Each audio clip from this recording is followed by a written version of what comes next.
In this course, we are diving into one of the most powerful tools in data analysis, Pandas. If NumPy is the backbone of numerical computing, Pandas is the engine that helps us work with real-world datasets. Think about it. CSV files, Excel sheets, databases. Pandas allows us to clean, explore, filter, transform, and analyze data with just a few lines of code. In this video, you will learn what a series and data frames are, how to load datasets, how to explore and understand your data, how to filter, sort and clean data, how to create new columns, how to perform group by analysis.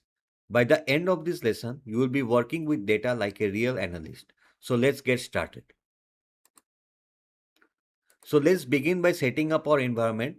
Here we are importing two of the most essential libraries used in data analysis with Python.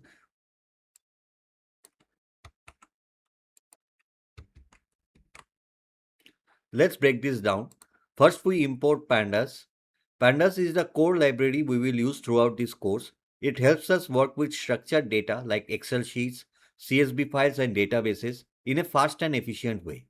Then, as PD part is simply an alias, a shorter name. Instead of typing Pandas every time, we can just use PD, which is the standard convention used by data analysts worldwide. Next, we import NumPy. NumPy stands for Numerical Python. It is the foundation for numerical computations in Python and works seamlessly with Pandas. Even though Pandas has its own functions, many operations, especially mathematical ones, rely on NumPy under the hood. Again, as NP is just a commonly accepted alias. Why are these imports important?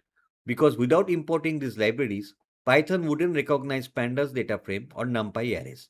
Think of this step as gathering your tools before starting a project. From this point onwards, we will use PD for Pandas functions and NP for NumPy functions. And now that our tools are ready, we can start working with real data sets. Now that our libraries are important, let's explore one of the most fundamental data structures in Pandas, which is the series.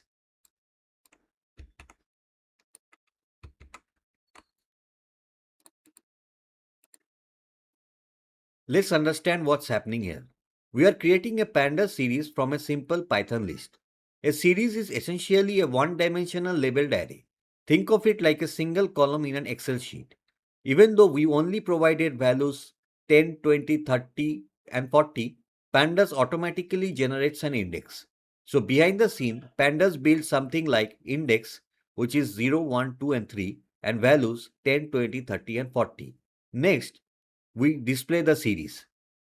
The output will look like something like this. Notice two components on this. The index is on the left and the values are on the right. Why is this important? Unlike a regular Python list, a Pandas series has labeled indices, supports powerful vectorized operations, integrates easily into data frame. For example, later you will be able to select specific values by index, perform calculations, filter data, handle missing values. A series is like the building block of a data frame. In simple terms, multiple series is a data frame. And now that you understand series, we are ready to move one step closer to working with full datasets. Now, let's move from a series to the important structure in Pandas, the data frame.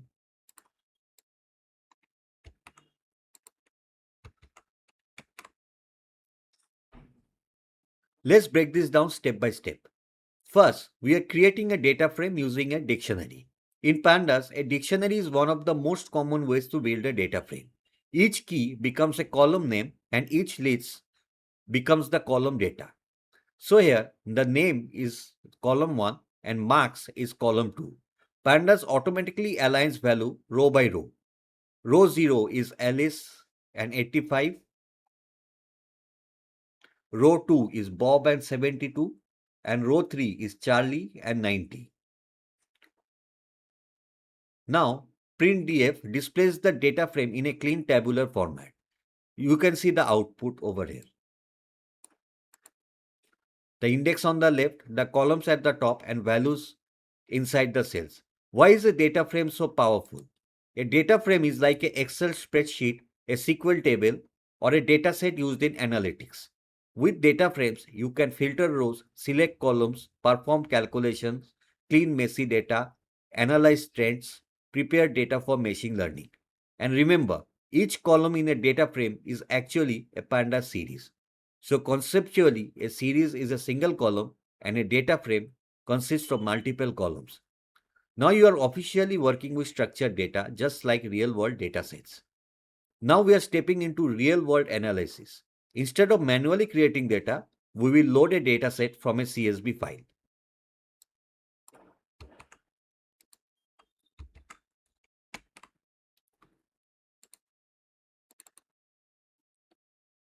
So let's break this down. First, Pandas is reading a CSV file named sales.csv. CSV stands for comma separated values, one of the most common file formats in data analysis.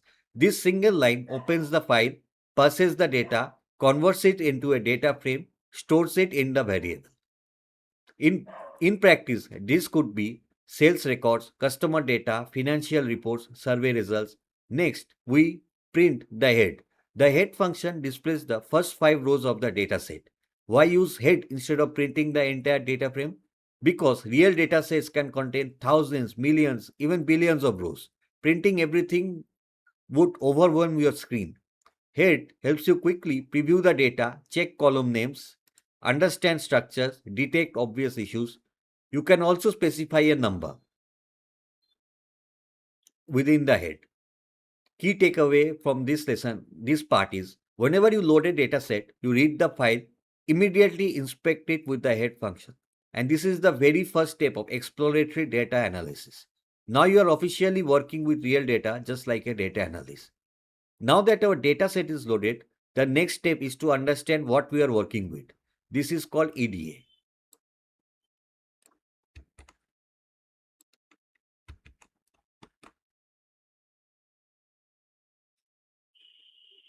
First, the df.info. This gives us a summary of the data frame.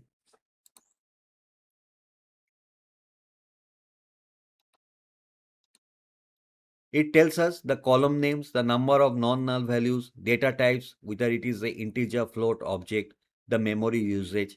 Why is this important? Because before analysis, we know are there any missing values? Are numbers stored as text? Do columns have data types? Second, we generate statistical analysis for numerical columns. You will see count, mean, standard deviation, maximum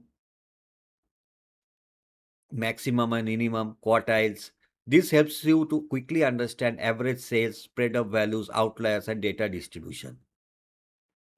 Now, the df.shape shows the size of the data set. The output format is rows columns, meaning 500 rows, 8 columns. Why does this shape matters? Because each dataset size impacts performance, processing time, model training, visualization choices. So whenever you receive a data set, use info to understand the structure, describe to understand the numbers, and shape to understand the scale. This is how a professional data analyst begin their workflow. Now let's learn how to select specific columns from a data set. This is something you will constantly do in real world analysis.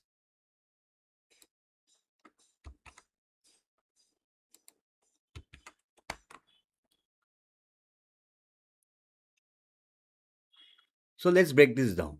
First, we are selecting a single column called revenue. Important details is single bracket returns a series. So the output is a pandas series consisting only of revenue values. This is useful when you want to perform calculations, plot graphs, apply transformation. Second, notice the double brackets because we are selecting multiple columns. Even if you just select two columns, pandas treat it as a data frame. This is useful when comparing values, creating visualization, filtering datasets, exploring subsets. Always remember to use single brackets for multiple columns. Next, let's learn how to select rows from a data frame.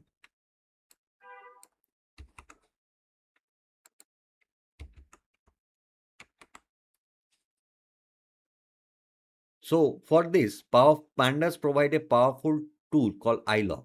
Let's break this down.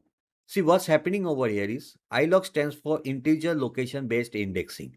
It selects data using numerical positions. So 0 is the first row, 1 is the second row, and 2 is the third row. This line retrieves the entire first row of the dataset, and your output will be a series, not a data frame. Why? Because selecting a single row returns a one-dimensional structure. Why is iLock important? It allows you to select specific rows, slice range of rows, access data by position instead of labels. You will later on use iLock to select all rows, second column, or multiple columns. So key takeaway is use iLock when you want position-based selection or you don't want to rely on index labels. Now let's extend our selection and retrieve multiple rows at once.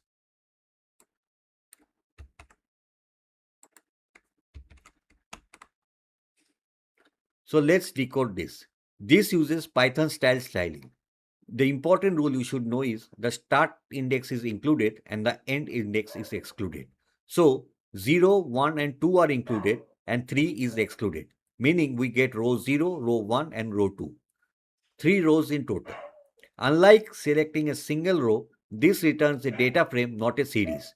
Why is slicing useful? Because in real analysis, you often need to inspect a subset of data, debug specific ranges, or preview section of large data sets. Now, let's clean and standardize our data, which is a crucial step in data analysis. Suppose the revenue column is stored as text instead of numbers. We need to convert it into a proper numeric format.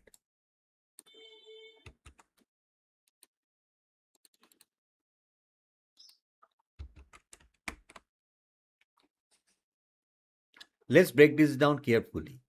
The first part, which is this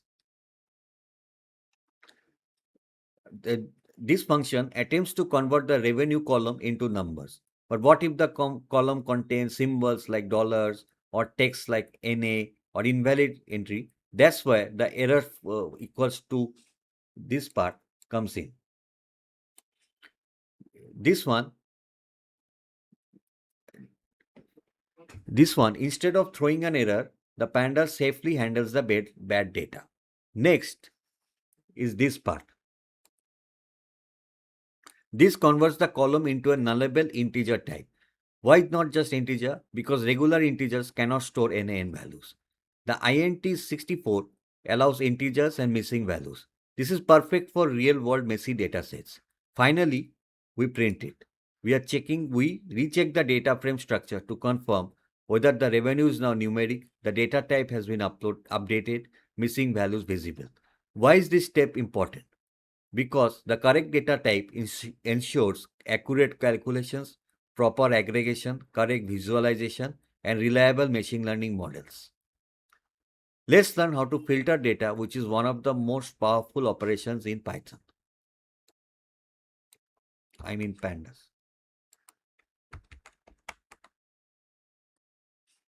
Let's understand this step by step. This creates a condition. For each row, Pandas checks is the revenue greater than 5,000. The result is a Boolean series. True if the condition is satisfied, false if the condition is not satisfied. Next, we pass a condition inside the data frame. This tells Pandas to keep row where condition is true and drop rows where the condition is false. So high sales contains only rows with revenues above 5,000. Finally, we print high sales. This displays the filtered data set. Now, why is filtering important? Because real analysis often asks questions like which sales exceeded a target, which customers spent more than X, which products underperform. Filters help you isolate meaningful insights. Let's take filtering one step further by applying multiple conditions.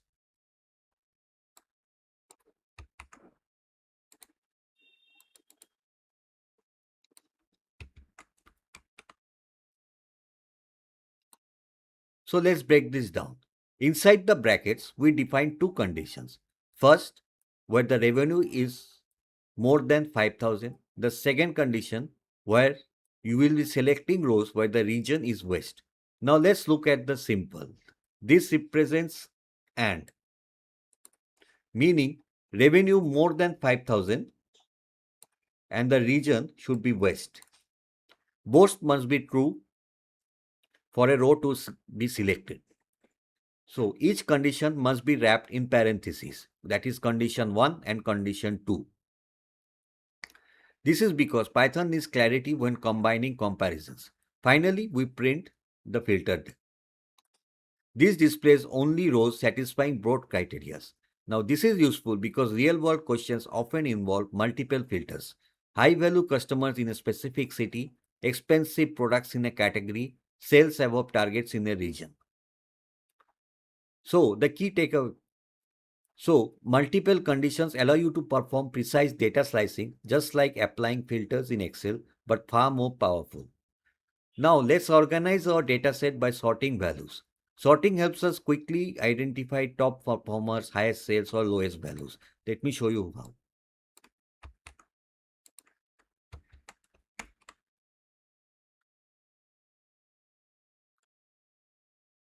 First, you can see this part tells the pandas to sort the data frame, use the revenue column, and order in descending format. Why descending? Because ascending equals to false, which means highest to lowest. Perfect when you want to see top sales, best customers, or largest value. If we use ascending equals to true, then the order would be from lowest to highest. Next, we have sorted DF. We store the sorted result in a new variable. This preserves the original data frame. Finally, we print the sorted DF and the head function displays the top 5 rows after slicing. Now, now why we use combined sorting plus head? Because this is instantly answers questions like the top 5 revenue records. We can even sort by multiple columns or sort ascending. Sorting transforms raw numbers into meaningful rankings, which is a fundamental analysis technique. Real world datasets are rarely perfect. Missing values are extremely common, and knowing how to handle them is a must have skill for any data analyst. So, let's try to handle some missing values.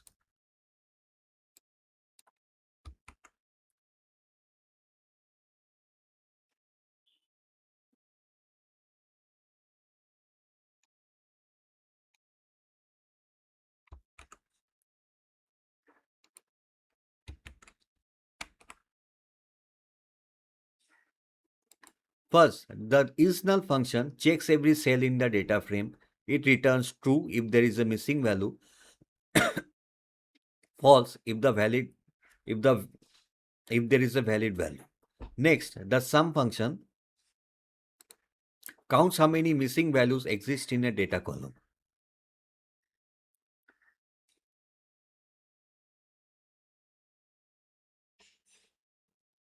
This one removes all rows containing missing values and we reassign it to the DF to update the data frame.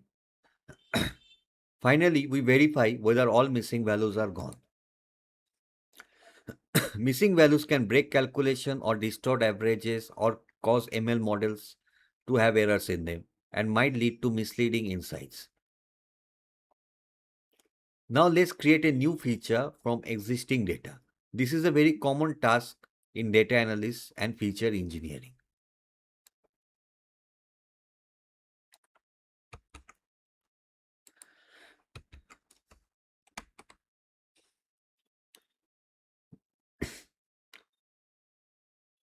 First, we are defining a new column called profit.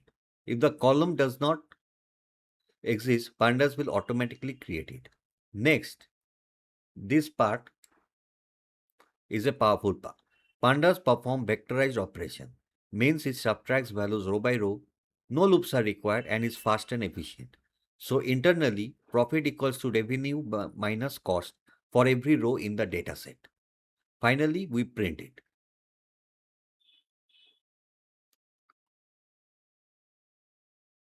Now we are entering into one of the most powerful feature of Pandas, the GroupBy. This is where real data analysis starts to feel like business intelligence.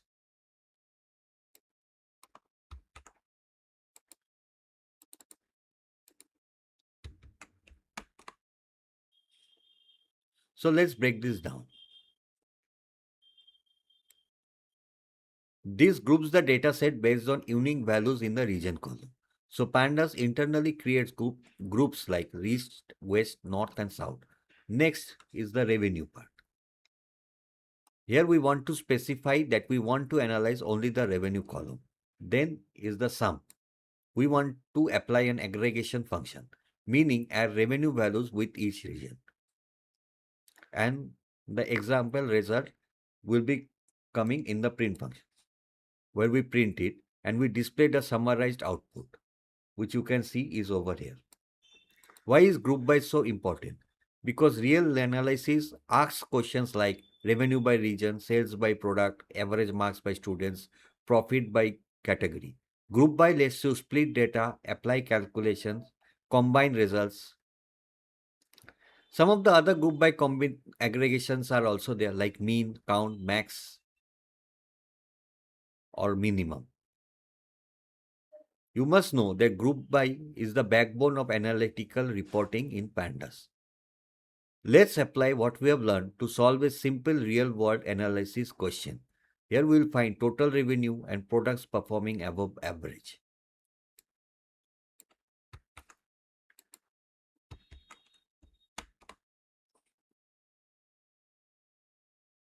This one calculates the total revenue across the entire dataset.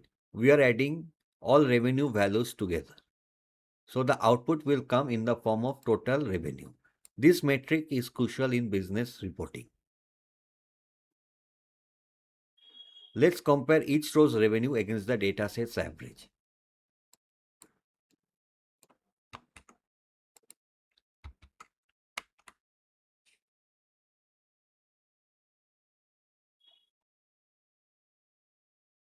We store only the high performing records and finally display products exceeding above average.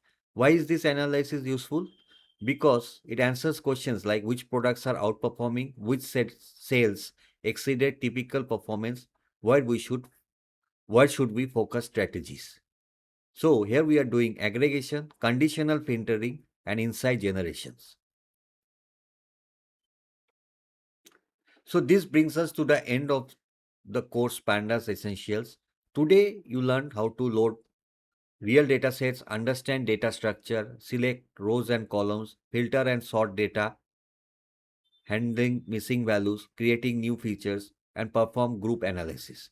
These are foundational skills used in data analysis, business intelligence, and machine learning.